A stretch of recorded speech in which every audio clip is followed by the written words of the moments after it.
Welcome to the Let's Know Buffalo podcast, where Joe and I are scaling the walls of Buffalo to find the best and brightest entrepreneurs, CEOs, executives, entrepreneurs, you name it. And today our guest is Jeremy Ballsmith from Towne Housing Real Estate. Thank you very much. I appreciate being here and the time. I hope I live up to all of those labels you just put out. So we'll The see fact how it that you're goes. drinking bourbon, I'm sure we're going to get some good stuff out of you. Always. Does that go good with your antibiotics that you're on? My doctor doesn't know. So, Jeremy, you own Towne Housing Real Estate, Correct. which is both a real estate brokerage and property management company. Correct. Yes. Did you start off doing both, or were you just property management when you started? So I actually started off owning real estate, investing in real estate. We started that about 14 years ago. And then from there, started to realize, why am I paying out commission? I can just, represent myself through this. That's what got me into sales. So I got my real estate license, went to Coldwell Banker Chubb. Barry Chubb was great. That's Yeah, amazing. That's where I started on Main Street, Yeah. down in the Village of Williamsville. So did that for almost exactly 2 years. What were you doing before that you bought real estate? Did you have just a regular job? Yeah, Red Lobster. Get Made out. a shit ton of money. Yeah. So good tip money, endless shrimp. What I can say really pay before, out. you got to work in the food service Well- industry to really understand customer service and Yeah. just the grind. I mean, that's really where it came from. I mean, you're dealing with time constraints. You're dealing with differing personalities. You're dealing with everyone wanting something now. So if Right you can now, juggle and time manage and still maintain a face, that's really a lot of the customer service I learned was through the hospitality business. But yeah, I did that for almost 2 years exactly, and got my own broker's license because the end goal was property management. And I like to do things properly, so had to get my broker's license to do that for other clients. Wow. How many of those cheddar biscuits did you eat? Hundreds. Dunk them in the pineapple pina colada sauce. What? It'll change your life. What? Yeah. Back to pine. It all comes back to the pine. It all comes back to pineapple. Wow. Yeah. Okay. Very good. I had no idea. I've known Barry Chubb since I was like a kid, basically. He's great. Yeah, he's such a nice guy. With my dad being an agent when I was a kid, him and Barry worked out of the same office back in the early 90s. So I've known him forever. I had no idea that you started there. Yeah. Yeah. Connie Wheeler. Yeah. What was Barry's partner? Dan? Forget. Doesn't matter. That's amazing though. So you own property, and that's how you saw like, okay, there's money made in this industry. Correct. What I saw was the consistency. If I was going to operate and take any amount of risk, I needed some level of stability, just from a financial perspective. And I learned very early on that I staffed too quickly and did not have the infrastructure of work to be done to maintain the crew I had. So, within the first 18 months, I learned the hard way about workers' compensation, what those rates are in construction, and how to lay off your guys. Sure. So I shot my shot too early, but the idea, it was still there that if I had stability, I can build my sales, provide services for a fee, and really just kind of play the board however I wanted. And to this day, I still do that. I know one of your other guests on the show is Lindsay Cruz. She and I are shooting our shot at a restaurant. I mean, that is an example of me being able to play the board when I have an established company behind me that produces consistent revenue, essentially. So you mentioned how like you shot your shot too early with the property management. What did the business look like that you started hiring people? Like how many properties were you managing that you went and did that? 20 buildings, 35 units. The one big one I got into, I owned myself. It was a 5-unit. And I actually had 2 partners with that deal. And none of us knew what we were doing. Our construction budget was wrong. Understanding permitting was off. Having good guys was off. The right insurance was off. I mean, you name it, we didn't have it. And I remember just dragging, porcelain bathtubs filled with lath to the curb. Because, there's no rules when you start. And it quickly caught up. But, It's just whatever it takes to get it done. get it done. Yeah, Being an entrepreneur, you just learn on the fly. correct. Right? And then fast forward as many years, you say 14 years, like how much have you learned and how much, you've grown tremendously, Yeah. right? And now you've got what I often hear you say is talking about the people, the processes that you have in place. Correct. Yeah. I mean, we have 2 different programs dedicated just to SOPs and workflows that our employees and our techs get access to. So all of our workflows are digital because there are so many of them. Well, how many units are there now that you manage? I don't even count anymore. 1,300, Wow. just around 1,300, 1,200. We're doing a lot more commercial real estate too. So I think we've probably got, 11 different offices. I submitted an RFP for a large deal today that hopefully we get. But, just trying to, what's Ryan Searhant say? Grow always, always. Yeah. And I think is his quote, and it's true. I think you got to diversify. The market ahead of us is going to be very challenging to a sales agent, to an investor. I think no matter where you look in the real estate sector, there's going to be outside forces that put pressure on all of us. And differentiating yourself from competition, part of that to me is providing a true full service offering under one roof. Easier said than done.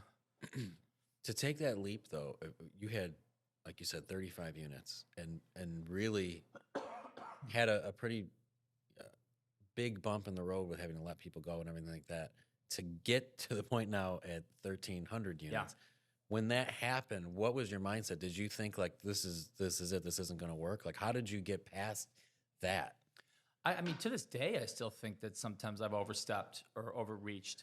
I would be lying if I said that my new office has not kept me up in the middle of the night many, many times.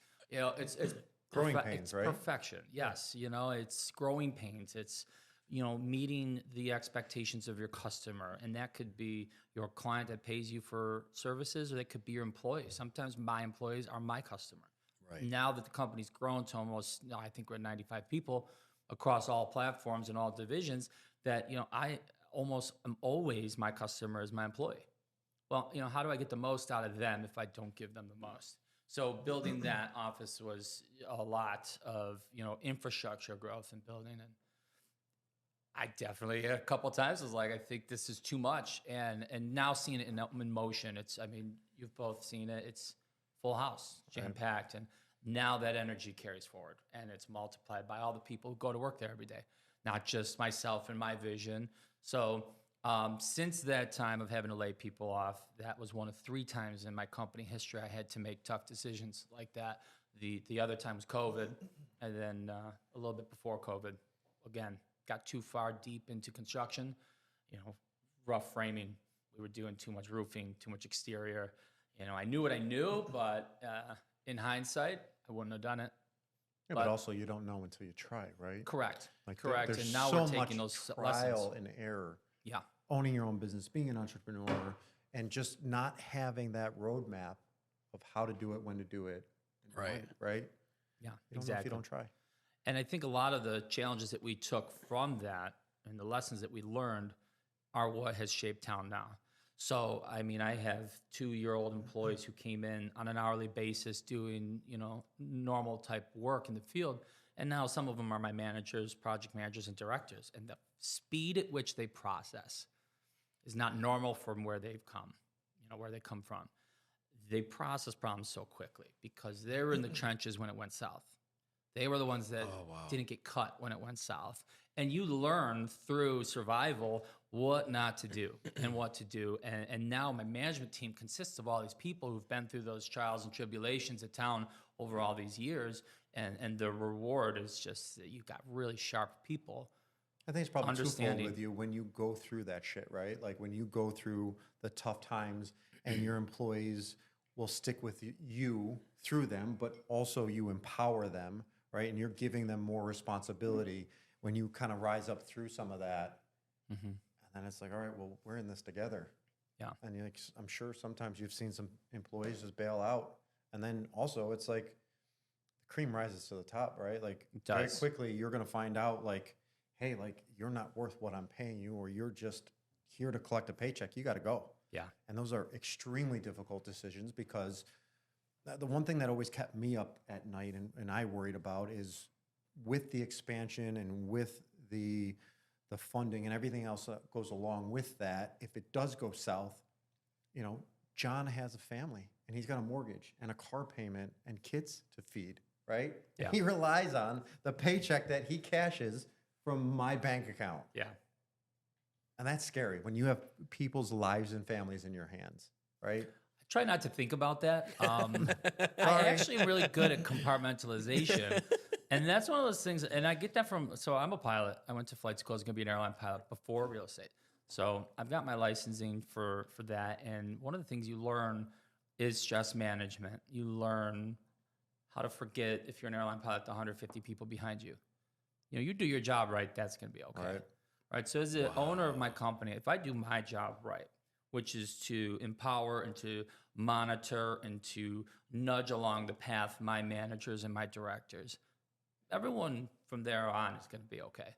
Our firm's new to the brokerage scene over the last few years, and I got to be honest, I don't think of the end user. My agents, clients are not my customer.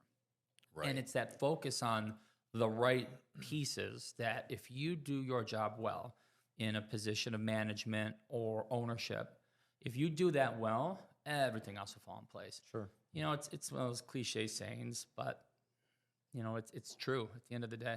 I was going to ask about, because you're not, opposed to taking risk, but really, where did that come from? But the pilot training was really the thing that got you okay with that? It made me very system and process focused. It made me very comfortable with stress management. Obviously you're flying a plane 200 miles an hour. Time is a limited resource, especially my instrument training where you learn how to fly in the clouds and in rain. If you're coming into land, you only got so much time on the clock to get it right. Otherwise, you're going to be in that office park outside the thruway. So, you really just get comfortable with being uncomfortable. Wow. And, I think as a business owner, that is definitely translated to my life. Sure. There are times where, if you know me well or if you're on my team, you can tell when I'm losing it. And usually people, create a 25-foot, perimeter and avoid me at all costs. But that new office space has that walk around. It's probably pretty easy just to run away from you around the circle. what they do, what I've learned is go against the current. So if I see him go down and left, I'm turning around and going, I'm going to meet you halfway because time is a limited resource. I'm not going to chase you around like a hamster. Absolutely not. But yes, they do try to run. The elevator stops them, thankfully. As a weight. No, I think one of the things that I've seen from you over the number of years that we've known each other, right? And when I met you, your company was very small, working out of the office over there in North Tonawanda. Yeah. Is your processes, right? And I'm always fascinated by that because that's something that I'm not necessarily good at. So to see somebody else perform and grow and watch you put those processes in place is always fascinating to me. Well, I appreciate that because it's very hard to do. It's not easy. Not everybody a lot can do of it. time and energy. You really have to sometimes sit in a quiet room and process what's going on. The problem with that is that produces results, and results usually come with their own level of chaos. So that ability to sit in a room and decompress and think through a problem, that opportunity for me has left the building. It's just a revolving door coming through my office every day, specifically for me, be it managers, employees, vendors, bankers, lawyers, and that it takes away from your ability to create processes. So you start to have to teach your team and your managers the concept of process and workflow. It's not always what's my problem and what's this solution for this problem. You do that, you're just, you're going to continue to start and stop at that same point. If you start to say, well, you give it a shot, you let me know what you think the solution is, and make them work it. And there's nothing wrong with one of your managers or directors bleeding or sweating a little bit. And you got to let them fail. And it's not cheap to let them fail. But what you get out of them, you get so much more as a manager or as an owner, but that employee, they feel like they're on top of the world. Sure. One of my things was when I had at one point 60 employees, and I was just notorious. I said, don't come to me and bitch about something, right, without a solution. Yeah. if there's a problem, and you can tell me that there's a problem, but how are you going to fix it? Yeah. What are you going to make it better? I just don't come to me to bitch, right? Like, you have a problem with something and you think that you have a better solution for it, then present it to me. Yeah. Otherwise, I don't want to hear about it. Yeah. I actually got personally quoted by an employee last Friday. We were in an operations meeting for our remodel operation. We flip apartments for our clients. And the same issue keeps coming up. And I finally am just like, well, what's going on? And they're like, well, it's been fixed. I'm like, guys, the steps you take to solve the problem are exactly the same steps you need to take to have avoided the problem. Fair. It's no different.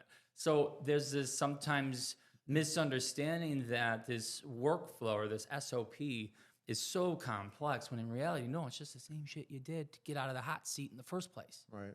Like, let's keep it simple. Let's not reinvent the wheel fully. And now it's like on people's like boards next to their desk in project management, because I'm like, you guys keep finding yourself in this situation. And again, you got to let them keep landing in that situation. So, that comment, I just meant it. It has resonated with them, and they've kind of run with it. And in a way, that's me doing my job. For people who don't know, what's an SOP? Standard operating procedure. I almost said search engine optimization.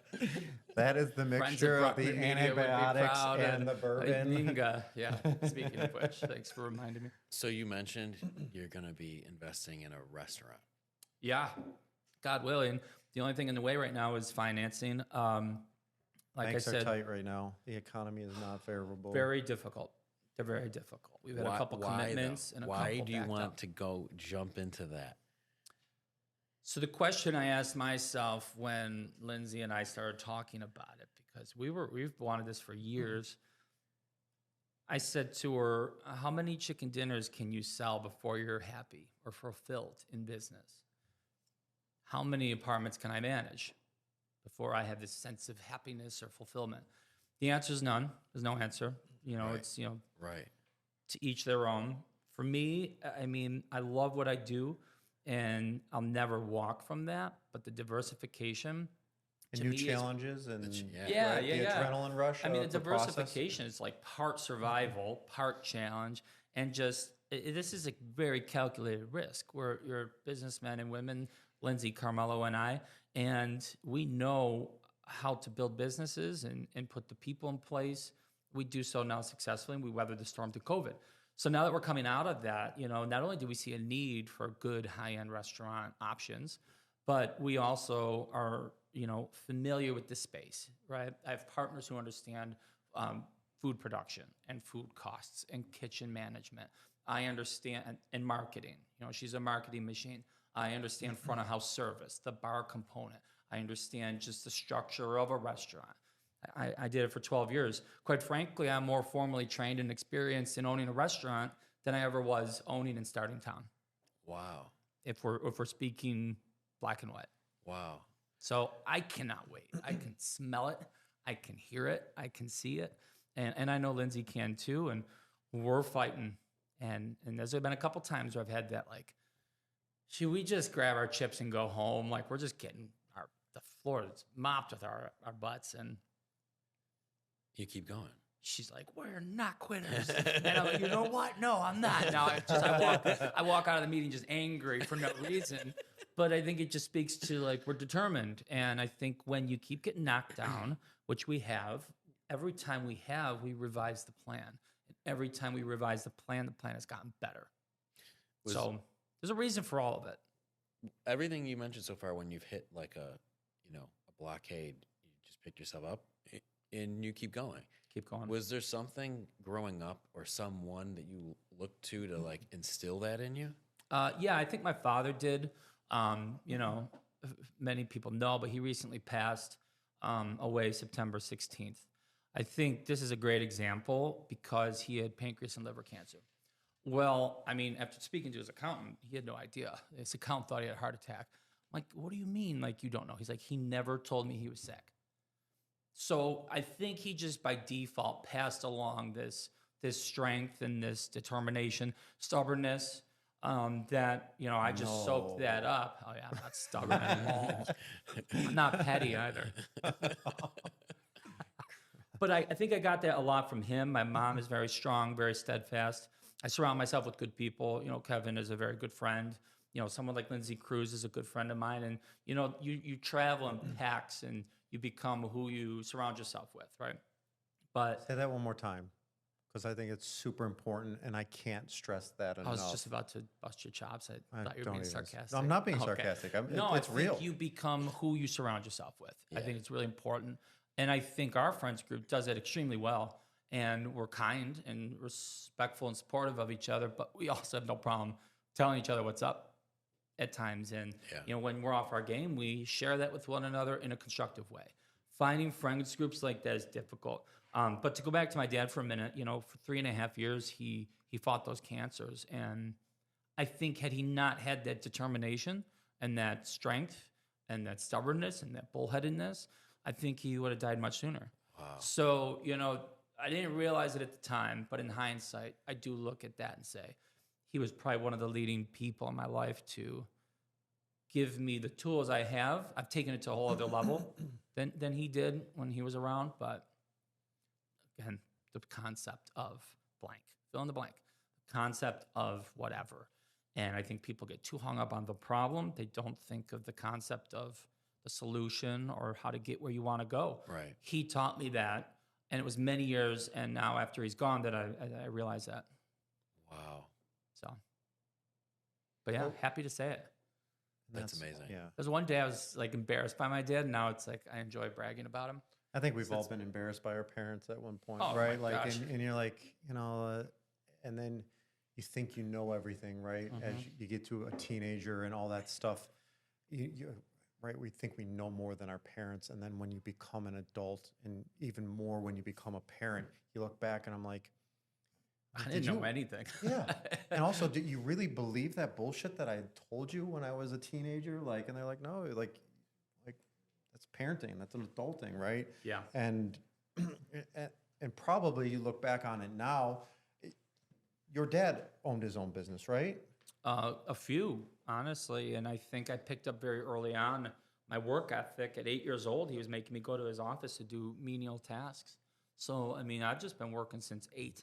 Right. And to me, it's so natural to my lifestyle that, I've reaped the reward of that work ethic, but it didn't come from just me.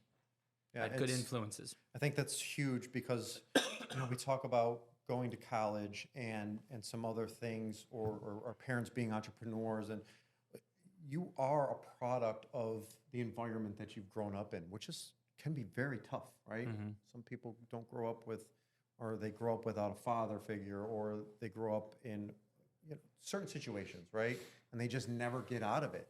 But that's just what they've been taught their entire life. So again, you being around some incredible parents and your father owning businesses and being an entrepreneur has clearly rubbed off on you.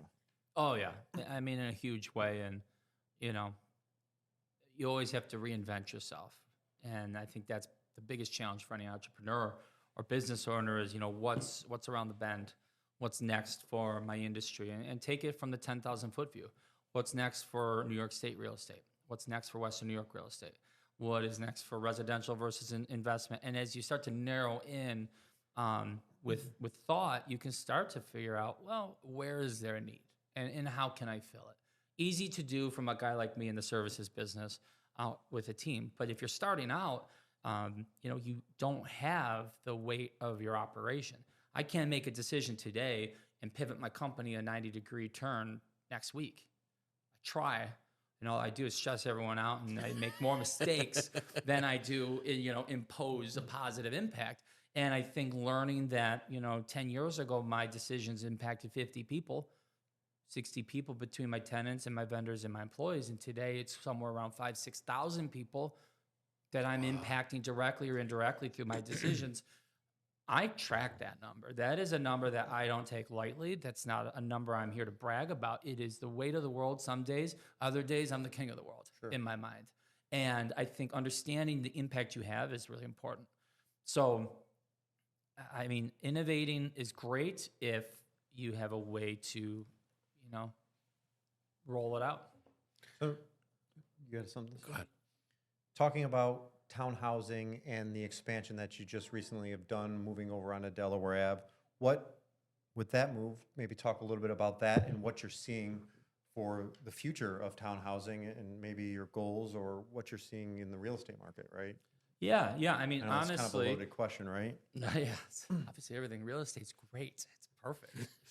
I'll always continue to personally invest in real estate and promote investing in real estate. I think it's a great vehicle for individuals looking to build wealth and stability in their own life. Personally, town housing, I focus is more so on the general public services like handyman services. We've obviously expanded our brokerage. Our construction division is like out of control in a good way, but it's painful right now. It's hiring guys, training them as fast as we can, meeting expectations of clients. So that's growing on its own. But yeah, I'd say that for town housing, it's just a continued growth of our team. I do have one or two other cities on my horizons, and I've been eyeing them up very closely. So it's again, expansion in the same services into new markets. But locally, yeah, start to offer these services to the general public too. The residential side of real estate, obviously, because that's my sector. It's amazing to me to watch. Like, there's been property management companies that have a broker's license, right? That's never their focus. And even though seeing the growth of you guys, though, and even just in the rankings of like, you're one of the top residential brokers now statistically. How did that happen, really? I think it's the concept of how to manage people. It goes back to the concept of processes and workflows. It goes back to infrastructure and building people and not just saying it because it sounds good, but actually saying it because you do it. And it's not always easy. And I think that, to my point about being a startup business, you have a lot of freedom to navigate and move about. With a larger company, you have far less, and what you say and what you do impacts a lot of people. So if your focus is about people, which ours has always been, yeah, I mean, it was a slow ramp up, but look at us now. Yeah, it's amazing. You like the Very fortunate too. I don't mean that in a very boastful or negative way. I mean that as in like, I'm just shocked sometimes at looking at town and being like, wow, like, yeah. I knew it would happen, right? Because everyone wants to think positively. Didn't know how, didn't know when, didn't know with who. Did you ever face a moment in your life where you wanted to quit? Of course, this week. I mean, literally. You're lucky I'm even here today. Pretty much. I think people need to hear that because there's so many people who they want to quit whatever it is they're doing, and they look at someone who's successful and just they can't believe that they go through that too. You do, honestly, and you cannot quit. I know it's easy to quit. The thought of quitting is a very comforting thought, right? It's relief. Yeah. It's relief from whatever your mind is caught in. But just on the other side of that hill is usually everything you've wanted. So, I mean, I'm not kidding when I say this week I wanted to just be like, I'm done. Sell this company, go to Beverly Hills, open my restaurant, have my house, and just enjoy myself. And I'm just like, why would I ever do that? It eliminates what I care about, and it's enjoying developing people. So, for me, I just presented to Niagara County, a big deal, and I literally, like, Tuesday, Wednesday, had, like, stress rashes. Because this is, like, the fourth speaking engagement I've done this week. So I have multiple speaking engagements about property management and Section 8 in particular, running the company, dealing with the issues of HR for that many employees, trying to do this RFP to get it right because I do see that as the future of the company. So it's like this week was putting my best foot forward to the general public to be a resource to them and a possible solution for their problems, deal with my people, support my people, and run the company, then try and pave the way for the future, which, a little fake it till you make it goes a long way. But this week hit. And this weekend I'm going away with friends, and I cannot wait. But I had to put in the work. I mean, it's been 18 hard days. Wow. Since probably last Wednesday. And I've said to my mom, I've said to, my girlfriend, I'm like, I'm just like done. But don't you want to be an entrepreneur so you can make your own schedule and take Have your own hours. vacations What and- schedule? It's the 7 to 8, and I don't mean AM. Yeah, it's like Because that's what happens when you work for yourself. way right? more, Yeah. way more pressure. It's a different kind of pressure, but way more Right. intensive. I mean, people always ask me, "What's the best thing you ever did?" I don't know. I hope no kids watch this. I dropped out of college. Like, what's the worst thing you ever did? I'm like, dropped out of college. Depends on the day. I mean, do I live an incredible life? Absolutely. But I work so much all the time. And I don't think if I was pre-programmed and wired in my brain to accept work the way I do and have that work ethic, which I got from my parents, and I surround myself and my friends, I'm not worried when I don't hang out with Kevin because he's working the same time I'm working. Right. The same time And then you're you just kind of working. pick it back We're all up. working, right? And then, we pick Yeah. it back up a week or 2 months later. I mean, there's been gaps we haven't talked, and it's just like the next day. Work, family, Yeah. kids, bullshit, right? Like, Yeah. and there's the older you get, the more quality of the friendships and relationships, right? Like I can pick up the phone after a month and you don't say, well, why the fuck haven't you called me in a month? It's like, oh, let's go out to dinner. Let's grab a drink. What do you, like, there's no gap there because you understand and respect and realize life gets in the way. But that goes back to what you were saying about choosing who you surround yourself with. Correct. Because that's really hard for someone who doesn't understand that. Like I know for me, my wife is in real estate as well. And that people always ask, like, how is that hard or whatever? And actually her getting her license was the best thing that happened to our relationship because she immediately saw things differently. Yeah. You know what I mean? Like someone who does work a 9 to 5, especially in a relationship, and the other person is trying to build a business. It's so hard to wrap your head around. Well, why are you on the phone until 9 o'clock, 10 o'clock at night? Why can't you just wait till tomorrow? What do you mean you have an appointment on Saturday? I have plans and you have to come with me. It's so hard for someone to wrap their head around that. And if you surround yourself with people like that, it puts a ceiling on how high you can go. But like you said, that is so important. The friends, family that you surround yourself with. Yeah, it really is. And I think, in any relationship, be it business, be it personal, I'm no relationship expert, but I think communication is important. And, everyone says or thinks, oh, I'm a good communicator. And I'm learning personally, Yeah, just ask my wife. Yes, yeah. It's like I don't think I am the best communicator. I think I am, and I think most people do, and they think that way, genuinely and with good intention. But at the end of the day, setting expectations in your personal life is important, and I see people more often than not let go of a good thing in their work life for something in their personal life. And I'm not saying it's always, their wife or their husband. And I do question, I'm like, why? Right. And, to each their own. Unfortunately, balancing life can be difficult. I've learned that in the last, when's the last time? 3 months? It's been crazy. And for the first time in ever, I have not had the answer. I've had no energy. And I mean, shortly after my dad died, we were moving offices. He's gone. My mom is standing there like, now what do I do? He has businesses. I just started just telling people, I'm like, I am at 0%. I'd walk in the room, like, I'm at 0%. I would sit at the table and I'd keep my mouth shut. Well, and I think that's... And I'd let my team do their thing. And I was just going to go there. And that's where you relinquish some control, right?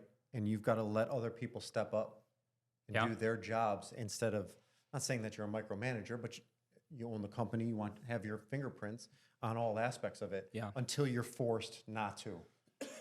Yeah, And exactly. that And you may hope that help they do your, step up. yeah, and that may help your business grow even further, Yeah. right? Yeah. To work on your business instead of in it.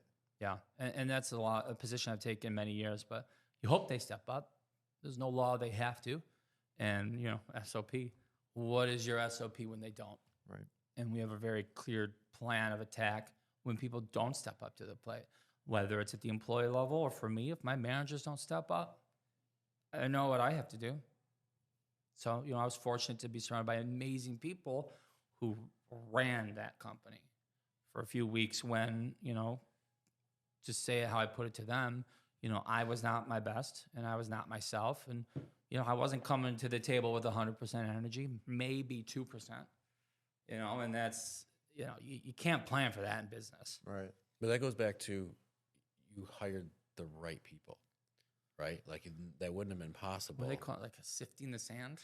So 14 years of sifting, and I'm still sifting. right. Found a little bit of treasure, though. You think that's the most important thing for someone running a business is the people? The people, 100%. I mean, unless you're going to do it all yourself, and I don't know many people who own tech companies. So the level of computerization and automation in most people's companies is, they like to say they use technology, and it's probably maybe 5%, 10%, unless you're some e-commerce business, which even then is difficult to do. I would say that, people are the most important part. And we've been taking our time for 14 years, having people come and go. I don't know how much time we have, but one thought that I like to share is, my company has absolutely outgrown my team. I'm on my third or fourth director of property management, my fourth or fifth director of maintenance and construction. I'm on my third leasing manager, working on our first, Paul is now with us, our first sales manager, and not to say he's going anywhere, he's not good. I've seen the company burn people out. It burns me out. It has absolutely crushed me in the past, this company. And, you just got to be open to that. Take your knocks, take your punches, get up and keep going. I think that's the value too of focusing so much on the systems, is the idea that like the process is there. If it doesn't work out for this person, like I built this process that's there. Correct. I will find someone else. I'm not going to stop. And this is how I know people are most important, because every time we lose someone that, we think is, the best person or best thing since sliced bread, the next person comes in and adds their touch to it and makes it 10 times better. That's amazing. And that's how people are the most important component to business. It's not because they're the most expensive item on your expense sheet. I know that's what people focus on, but it really, people in motion, you can see that they just take an idea and then the next person makes it better and better. Or when you group them up with the right personalities, two people, the damage they can do in a department together versus separate.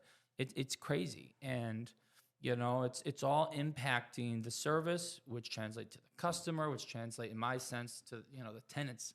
And people, enjoy getting good service. Well, speaking of good service, let's wrap this up here.